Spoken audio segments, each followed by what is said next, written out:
This is Al Brown, Mario Kyriakides, and Andrew Wood, and I am Sarab Sandhu. Please carry on, Mr. Al Brown. Thank you very much, Sarab. Ladies and gentlemen, viewers, this podcast is about an aspect of the pandemic, a very topical subject today. And what we want to explore are the politics of the pandemic.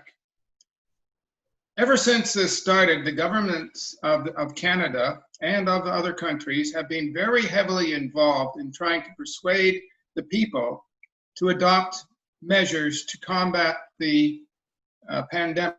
They've also been shoveling money out the door, truckloads of money, lots and lots of money, which I wish would fall on my head, but is not yet, to try and stop our economies from crashing and burning. Because really, that has been the most frightful aspect, I think, of this particular pandemic. So we're going to explore this on the basis of 3 questions, which I will announce in order. Key issue at the moment, I think, is, well, we've got this far. What are the key issues now that we should be dealing with in the midst of this pandemic? To lead us off on that, I'd ask that Mario Kyriakides give us his thoughts. Mario. Thank you so much, Alan. Let me say, please don't let that money fall on your head. Allow it to fall in your lap. I think that would be the best way to do it, because you know what? I mean, it's important to be able to enjoy it, you know. But well, I'm expecting $100 bills to flutter down from the sky. Oh, that way. Okay, I had this vision of this whole one just going boom on you. No, they got to be loose, unmarked bills. Ah, okay, I like that. Let me answer your question. The major issue that we're facing today with this pandemic, and I think it's all obvious to everybody, it's trust. Trust the government, trust of the politicians, trust of the media, trust of the of industry, the pharmaceuticals. A lot of people don't have trust. And it's not because of the pandemic that the trust has been eroded. Trust has been eroded for a long time, probably over the past 2 decades. And we're seeing this continuous erosion of our ability to perceive what is true and what is not true. And the debate is going out there, false news this, fake news that, one party versus the other party. Are vaccines safe? Is masking supposed to be the way to go? Don't infringe on my rights. All those kind of things are really rooted in trust. And the fear, in many ways, that somebody is trying to impose a will against my will. And I think that is the fundamental thing, because if we can find a way to get back to that trust, then a lot of things are going to become easier. And unfortunately, there are mechanisms in play right now in the political world that are trying to even erode that trust even more for their own gain. And we see it in the United States, we see it here in Canada, we see it all over the world. And it's something that needs to really change if we're going to be able to find our way through this. And it's, I find that optimism can be very quickly turned into pessimism and turned into depression if we're not careful. And I think that's where we have to start working on as a society to figure out ways to fix things. Andrew, do you have any thoughts on this matter? Well, sure. Thank you, Al. What I might want to say is the degree to which and the ways in which the pandemic is exposing the weaknesses and the fault lines in all of our various societies. It's like probing everywhere by the force of what it is, and it is finding every system's weakness. For instance, here in Canada, I think I saw a startling statistic just a couple of days ago that 3/4 of the deaths have been to senior citizens in their retirement homes. And we have basically been warehousing our senior citizens in these places without consequence and without really having to reckon with the many consequences that are inherent. And now the pandemic is picking that up, and it's picking up the societies that are able to organize effectively and keep their numbers low. Places we've seen, such as New Zealand and other places that have responded effectively to the pandemic. And I cannot avoid saying that I watch in fascination and horror on a daily basis what's happening in the US. I just cannot get my attention away from that, because it's like a slow motion train wreck, and it's happening in real time to real people. And the consequences are I mean, they're plain to see for most people. And yet the way in which that country, with its federal government, and how the country is basically at loggerheads with each other, with these two warring factions, and neither one is going to give, and it's just completely out of sync, and it's failing. So as I say, it's fascination, yeah, for me. Sarab, what is your thoughts? Well, you see, this pandemic has broken the cycle of economy where the consumer has been withdrawn. There's no airlines, there's no restaurants, there's no cinemas, there's less movement. So the consumer has come out. So that's why the businesses are failing. And hopefully when the pandemic goes away, it's going to come back. But having said that, the governments are doing their best to keep the economy running by giving out oodles of money. And I think what you were thinking of is a crate falling down of money, but a little bit of $100 bills coming down. But that's all fine. But in the end, you have to get the economy moving for any meaningful. You can see the stock market; it's going up, and the news comes about depressed earnings. The stock market goes down. Another company, like yesterday, I think Apple showed a loss, so the S&P went down by quite a lot. This thing is going to take its own sweet time, and the governments, of course, are these vaccine makers. They are actually going to profit a lot. The first one, Fauci, the best, he's got a patent with Moderna, which is coming up with a vaccine. And so there is politics involved here. There are economic factors. Which company is going to be assigned to manufacture the vaccines? Kodak, which is a photographic company, got the biggest contract, $786 billion of loan, just to make a chemical for medicine called remdesivir or something. So how did Kodak, how are they in the medical field? So why did they get this contract? It's quite serious to know how would they be selected. In any case, this is the person's own choice how to get out of this. The governments are going to take their own sweet time, and they're doing their best. They're doing their best to do it, and that's what I can say. Back to you, Al. Well, trust, I think, is a very big issue. At the beginning,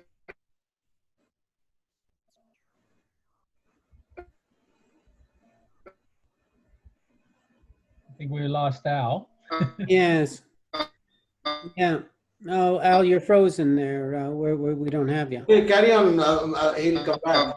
June or sometime in the month of June. Sorry.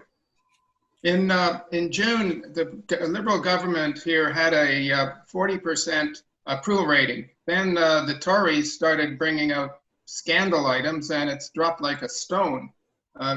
And a lot of it has to do with the spending that has gone on in response to the pandemic, things that governments do to support the economy so that it doesn't collapse. This sort of leads to another question, I guess, which has politics really changed? Mario, you say it's an issue of trust. Has it? I think it's always been an issue of trust. It's just that now it's even worse. Yeah. Comments? Well, it's let's put it this way: the COVID has been the great unmasking of the political hypocrisy that is going on in this world. We have, for a while now, known that you talk to any political operative out there, they will tell you that issues don't anymore win elections.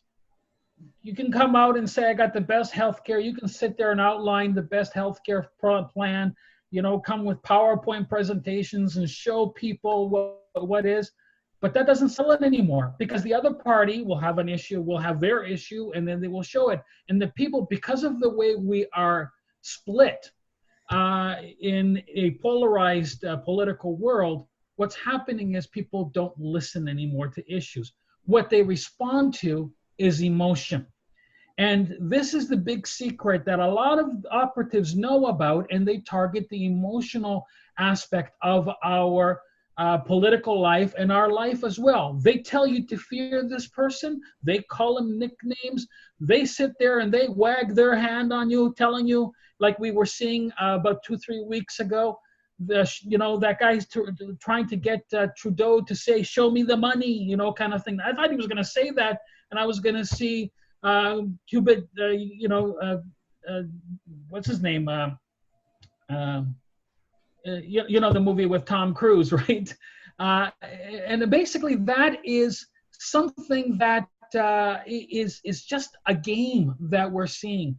And we're being targeted not only through our media, our television, we're being targeted emotionally through our social media, and to the point of being able to bombard you with information that can affirm your confirmation bias towards a particular political view, and creates hate and creates, actually, unfortunately, the division that we have. And this is big. This is a big, big, big deal if we're ever going to be able to trust again. But does that change people's opinions, political opinions? Usually in society, there is a certain hardcore believers in each party. I know we each have our own political beliefs, and nothing is going to change them. But it's all those swing voters, I suppose. Are they actually listening to this? Frankly, when I was looking at the banter at the finance committee meetings, I was sort of kind of wondering. I mean, one party was talking apples, and the other was talking oranges, but they all both made sense. What are we to believe? Andrew? Yeah, what are we to believe? I don't know. Well, where indeed are these things going? I think that the big companies, the Facebooks and the Twitters, I think they have to take a whole lot more responsibility than they do. They have to recognize that there are things on their systems that are driving us apart, and that they're making money from it, of course, and they're profiting from it. And yet, if you take a look at all of these things that are allowed to be said with impunity, and the extreme positions that are allowed to be taken, all in the name of quote unquote free speech. I mean, at some point, it's toxic. It's highly toxic.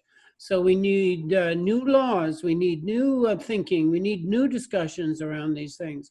And that's the only way the trust is going to be restored, is when we have managed to control the beast, put the genie back in the bottle, or introduce the appropriate controls so that we're able to trust each other.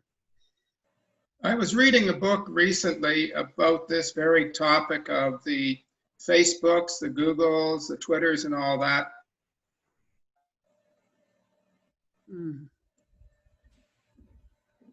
Yeah, Mr. Brown. And they have, sorry? Carry on. They have taken a position of not engaging in editorial control for legal reasons. The moment they do, they are liable for their content. At the same time, we are lambasting them for the fact that they are causing such hardship amongst us. Sarab, do you have any comments with regards to this? No comments. The only thing I can say is today, Kamala Harris was appointed as a running mate of Biden. Now, this question is to you, Mario. I'm just changing the topic here. Will Trump win this next election? I hope not.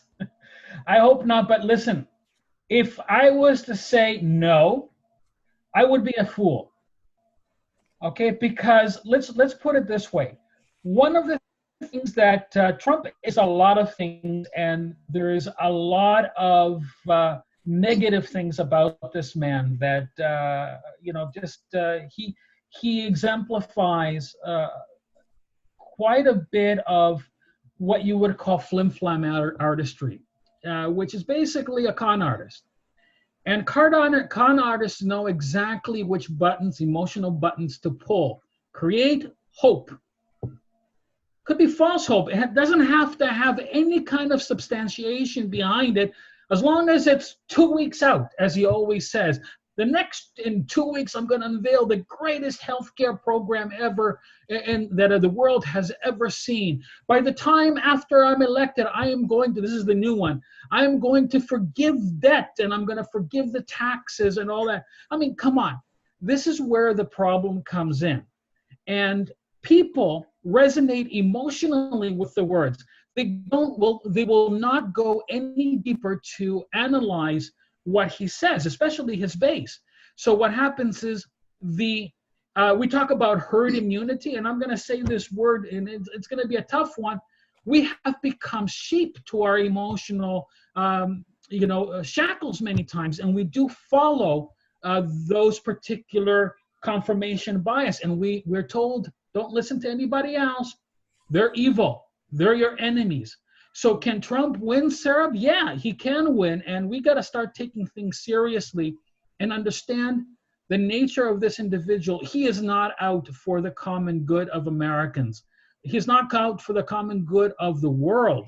And many people tend to look at him as a political party leader. This guy is an opportunist who stepped in to take a party that was already torn between the central right and then the alt-right, which was the Tea Party years, and he took advantage of that and he stepped in. And we were seeing the results of this.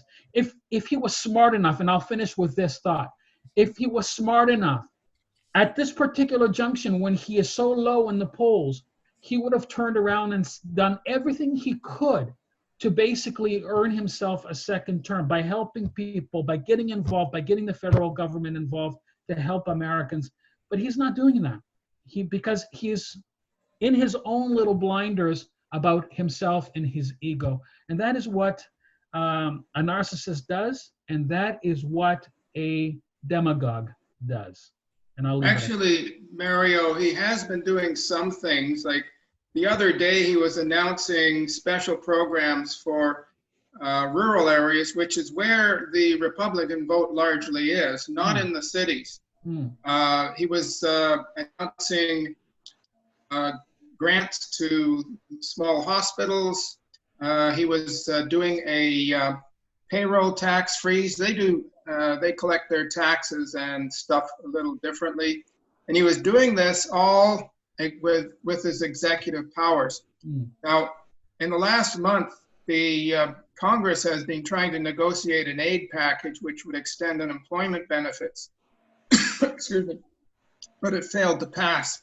And I'm suspicious that the Republicans deliberately did that so that Trump could make these announcements that to focus the attention on him, that he was giving all this lovely money away. Let me ask you this, Al. He has done that, but is he doing it for the benefit of the entire American population, or is he doing it to basically just get his votes? And that is where the critical thing is. Government, even here in Canada or anywhere in the world, government is supposed to be for everybody. And not just for the people who are supporting him, the states that are supporting him. DeSantis in Florida, the governor of Florida, yeah, I will do anything to break my back for him, Trump says, basically. I'm going to give him all the funding he wants. They're doing a great job. Mail-in voting, it's okay for Florida. Why? Because he's a supporter of his. But you come up to New York, oh, bad, bad, bad. That has to change because he's governing for everybody and not just for the people who are voting red. Well, one other thing, I was listening to a story on Business News Network, and there was an expert going in saying that one of the other things that the Republicans are trying to do is to disenfranchise Democratic voters. I didn't catch the entire story, but they were doing everything they could to block it. And there have been moves in the past to disallow voters, and there is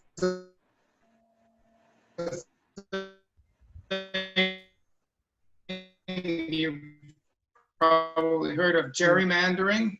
It's a way to minimize the impact of dissenting votes. In other words, the Democrats. And this has happened in a number of states where I was reading on the last election, where 50% of the voters were Democrat, yet when it comes to the election of senators and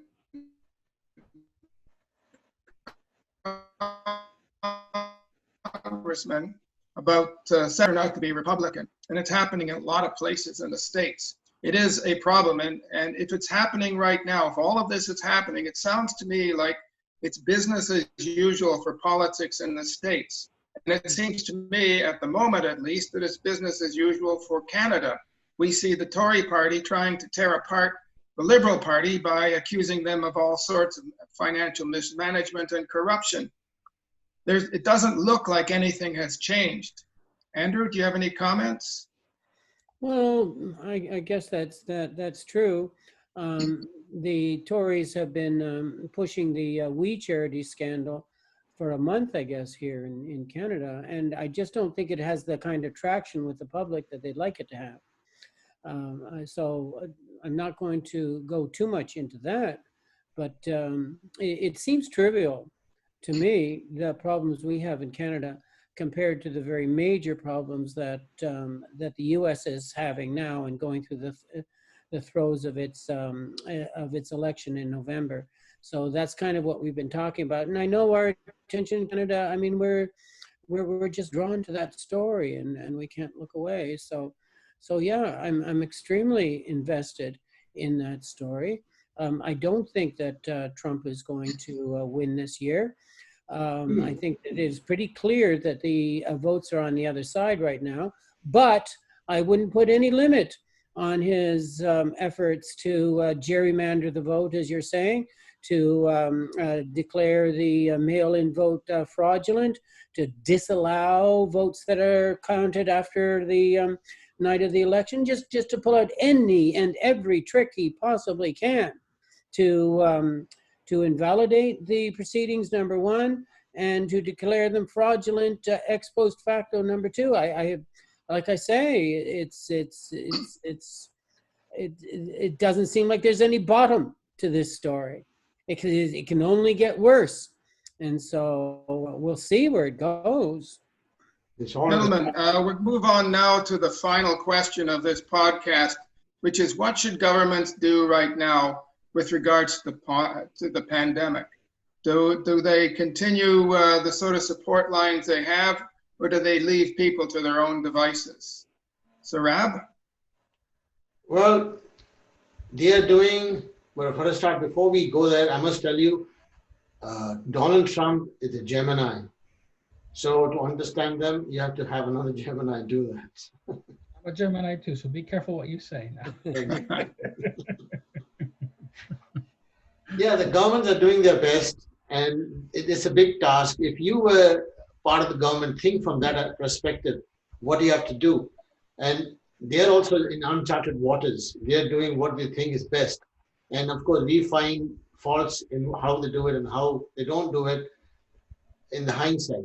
But what they're doing here is the best they can, and it depends on the people how they're going to come out of it when they start feeling themselves that they are in control, where they protect themselves with a mask and they wash their hands, social distancing. You will never get it, even in close quarters. Even if you have a meeting today and if everybody's together, if you're wearing protection, you'll be fine. You can protect the host, the next host from coming. The problem is we are not taking the minor precautions. And what can the government do? Now, the United States was the only country which didn't wear any masks for the longest time.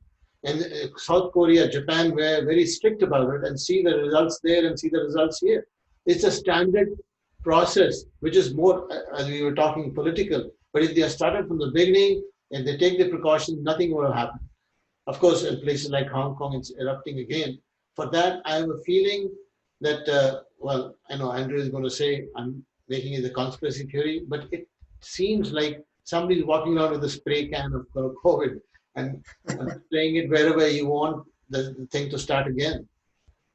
You know, it only takes one person to infect 50 or 60, as has been shown in various examples. One which happened in Labrador back in March, where one individual came into a funeral home and infected 40 or 50 people. He didn't know he had the disease, but it is that's what happened. And I think we're going to have to put up with constant resurgence of this infection, because all it takes is one, and you've got a new outbreak. Andrew, what should our government do? Yeah, well, I guess just keep their fingers on the pulse. This is a changing story. One answer this week, which might be your best answer, isn't going to be your best answer next week. Things are changing that fast. Right now, this is mid-August. All of the government's attention in so many places is focused on getting the kids back to school safely. Can we get the kids back to school safely? And what are we going to do with that? And again, the answers are entirely unclear. And different places have different solutions. So in a practical matter, to answer your question, I think that's the agenda item that has to be solved in the near term. Is you can't get the economy back moving again, though all those wheels turning, until the kids are back in school. And how the hell do you do that without starting whole new rounds of infections and all the rest? It's a nightmare situation. Did you have a comment? Yeah, I have a question regarding this, Andrew. Are the children, this is for everybody actually, are the children more susceptible to COVID than normal human beings? Or what are the chances that they get it, and how soon will they recover? Because it depends on the school openings. We may have problems or we may not. Well, everything, I've done a lot of reading on it. I read daily on it. And from all my readings is that the younger children are less susceptible in terms of having a bad case of the COVID. So generally, children pass through it okay. But it's also been confirmed that children 10 and above, even though they may not suffer the severity of symptoms of adults, they are as effective at passing it on to the people around them as adults are. And of course, that child who is in school all day is going home perhaps certainly to their parents, but to elderly grandparents in a great many cases. The circles widen very, very quickly from just the people that you're around during the school day. And I don't know how the heck they're ultimately going to be able to handle this. Any concept of keeping a 5-year-old or a 6-year-old socially distancing away from their peers, I mean, if you think that that's going to happen simply by telling them that that's what should happen, I mean, they have no notion of the reality of what it is. Andrew, I'm going to interject here. We've got about a minute left. I'd like Mario to give his comments on the subject, and then we'll wrap up this podcast. I have been pleasantly surprised, actually, by the way the government has dealt with it here in Canada, at least.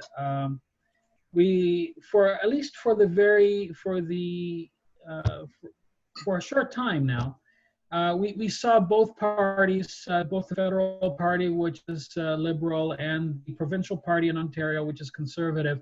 Both of them kind of worked together for the common good. So it did show me some hope. And although I am one of those swing voters, I am one of those people who really dig in and look at both sides before I vote in a particular way. I, have seen through the looking glass kind of thing, and I kind of see where things are. But I got to tell you, first of all, from the economic standpoint, I think Ontario and Canada did it very well, that they had this subsidy that's helping people get over it, because once we kick in with the economy again full, the transition is not going to be as painful as it is in the United States for right now. And so there's going to be questions asked. There's going to be blaming happening, and rightfully so, especially with nursing homes that had a political overturn prior to the pandemic that we have to look at very seriously and fix. But that's not the time right now. The time right now is to get together and pull through it. And you know what? The bottom line is this. We are in a community, as I've said before. We should be caring for each other first and making sure that your health is just as predominant as mine. Forget who has rights and who hasn't rights. It's important right now to survive, okay? And to make sure that we come out of this healthy as possible. Do what Sarab says. Make sure that you're keeping your body healthy. Make sure that you're eating well. Make sure that your psychological needs don't take you into depression. And if you are, by all means, please seek some help. Talk to people. Be open. Do not close in, because that is where the problem comes up. So from my heart, I will leave you with those thoughts. Thank you very much, Sir Mario. That brings a conclusion to today's podcast. Sarab, thank you for leading this. Mario, Andrew, thank you for participating, and we'll close off from here. Till next time, take care. Welcome. Thank you. Thank you. Bye. Thank you, guys.